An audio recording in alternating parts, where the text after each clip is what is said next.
Mes chers amis, depuis le 17 mars, comme tous les maires de France, je suis à pied d'œuvre pour relayer, appliquer et faire appliquer les décisions de l'État, notamment les mesures de confinement indispensables à notre sécurité. Il est important aussi de vous informer, de vous rassurer, tout en mettant en œuvre un plan de continuité de l'action publique, avec le soutien précieux des agents communaux, de coordonner la formidable chaîne de solidarité qui permet, avec le CCAS, les associations caritatives, les bénévoles, de venir en aide aux personnes les plus fragiles. C'est aussi le soutien aux professionnels de santé dans leur lutte contre cet ennemi invisible qu'est le Covid-19 et, au bout du compte, sauver des vies. Force est également de constater qu'au-delà de la crise sanitaire, dont on ne peut ignorer qu'elle est d'une grande intensité, voire meurtrière, il existe aussi une crise économique qui ne fait que commencer, et notre devoir est d'aider les commerçants ainsi que certains artisans à faire face à ces difficultés. En matière d'informations qui se veulent rassurantes, je veux m'appuyer sur le point journalier que fait l'hôpital d'Arles et qui démontre, si besoin en était, l'efficacité du confinement. Depuis le 17 mars, date de l'ouverture du centre d'accueil Covid-19, et à la fin de la semaine dernière, ce sont 47 personnes d'un âge moyen de 76 ans qui ont été prises en charge en hospitalisation. 8 décès d'un âge moyen de 85 ans sont à regretter. Le pic des hospitalisations semble avoir été atteint le 14 avril avec 26 personnes et hier, il y en avait 21. Parmi les 47 malades accueillis depuis le 16 mars, 8% sont de Tarascon, soit pas tout à fait 4 de nos concitoyens. Par contre, je ne sais pas s'il y a eu un décès à Tarascon. S'agissant des malades qui auraient pu rester en quatorzaine à leur domicile respectif, là encore, le secret médical observé par les médecins ne permet pas d'avoir des informations. Par contre, le fait que les médecins tarasconnais n'aient pas encore activé le centre de consultation d'urgence au COSEC Gérard Elletti constitue un indicateur rassurant. En effet, avec les docteurs Paul Cochet, Sylvain Paul, Michel Chez et Marc Pierretti, renforcés par 2 internes et les infirmiers libéraux, ainsi que la contribution du laboratoire Labo Sud pour le dépistage, 39 ont été réalisés à ce jour, ce centre a été ménagé afin de parer à un éventuel pic de contamination sur notre commune qui engorgerait les cabinets médicaux, les urgences d'Arles et ainsi éviter que dans les salles d'attente, des personnes susceptibles d'être contaminées ne croisent des patients sains. La formule « gouverner, c'est prévoir » est particulièrement bien adaptée. Afin de poursuivre dans le domaine de l'information, je voudrais donner quelques précisions sur les masques. L'Académie nationale de médecine souligne que la sortie prochaine du confinement devra s'accompagner d'un maintien rigoureux des mesures barrières et conseille le port d'un masque dit grand public. À Tarascon, j'ai demandé au CCAS, au service de la politique de la ville et de la mairie, ainsi qu'aux associations TEF et Impact Jeunes, d'unir leurs efforts afin de fabriquer des masques grâce aux tissus qui nous ont été offerts par Stéphane Richard, PDG de la maison Soleillado. De nombreux volontaires adhérant à cette initiative et des élus de ma majorité procèdent à la distribution en direction des personnes vulnérables. Face à la défaillance de l'État dans ce domaine, j'ai commandé 20 000 masques en tissu afin d'en offrir 2 par foyer sans aucune distinction et la livraison est annoncée pour la 2e quinzaine de mai. Je me dois aussi de protéger le personnel municipal qui reprendra une activité quasi normale lors de la sortie du confinement, à raison de 2 masques par jour minimum.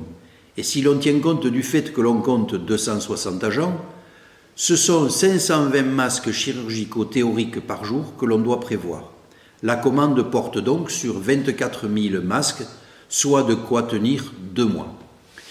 Le conseil départemental des Bouches-du-Rhône nous a livré 5000 masques chirurgicaux qui m'ont permis de doter le corps médical, les infirmiers libéraux, les associations de services à domicile et caritatives, ainsi que l'entreprise qui confectionne les plateaux repas pour les personnes âgées. Je vous l'ai dit, nous faisons le maximum afin de fournir des masques au plus grand nombre de nos concitoyens, mais je veux insister, même lourdement, sur le fait que rien ne remplace la prévention, avec notamment les gestes barrières, et j'en appelle donc une fois de plus à la responsabilité individuelle qui servira la collectivité. S'agissant de responsabilité, je voudrais évoquer avec vous l'annonce par le président de la République de la reprise des classes le 11 mai prochain. Comme j'ai eu l'occasion de le dire à l'inspecteur d'académie, cela suscite chez moi de lourdes interrogations. En effet, alors que le coronavirus se propage encore d'une façon active sur l'ensemble du territoire national, comment envisager cette réouverture des classes sans une garantie de moyens de protection suffisante? Comment respecter la distanciation sociale, le lavage des mains alors que les points d'eau ne seront pas suffisants, l'exigence de la désinfection des locaux, l'organisation spatiale des classes et l'impossibilité de travailler en petits groupes afin de réduire les inégalités scolaires? Je pourrais poursuivre cette énumération de questions qui ne sont pas seulement des motifs d'inquiétude du maire, mais aussi des personnels municipaux, comme des enseignants ou des parents qui, même si les risques de contamination sont moindres pour les enfants, ils restent néanmoins possibles. Bref, en toute honnêteté, je ne suis pas sûr du tout de pouvoir assumer la responsabilité qui englobe l'organisation humaine et matérielle d'une telle décision. Mes chers amis, au-delà de la rentrée scolaire, je reçois énormément d'interrogations de votre part sur différents sujets qui vous préoccupent au quotidien, comme la réouverture des crèches ou autres équipements publics, tels que la déchetterie, sans reparler des protections sanitaires. Tous les jours, sans exception, je suis au travail, dans la proximité, avec un dévouement le plus total, mais aussi en toute humilité, afin qu'à Tarascon, la solidarité s'exerce et que notre belle ville soit la plus préservée possible. Mais je ne peux vous donner que les informations dont je dispose. Lors de sa dernière conférence de presse, le Premier ministre n'a pas été précis quant aux mesures de sortie du confinement. Dans cet objectif de solidarité, on ne peut nier que la crise économique consécutive à la crise sanitaire ne fait que commencer. La production et la consommation ont été arrêtées brutalement le 17 mars dernier. Les activités commerciales ont été purement et simplement stoppées, étant qualifiées comme non indispensables à la vie de nos cités. Et je m'inquiète de l'impact de cette situation particulièrement néfaste sur nos artisans d'art et nos commerces de proximité. Aussi, même si aujourd'hui, la priorité de mon action consiste à la protection de la vie humaine, la crise économique est au cœur de mes préoccupations. L'État a mis en place toute une série de mesures exceptionnelles destinées à sauver l'économie de notre pays. Le Conseil régional Sud et le Conseil départemental des Bouches-du-Rhône lui ont emboîté le pas. La commune ne pouvait rester étrangère à cette opération de sauvetage. C'est pourquoi je réunirai le conseil municipal en visioconférence d'ici quelques jours afin de mettre en place un fonds d'aide direct et exceptionnel à destination des acteurs locaux.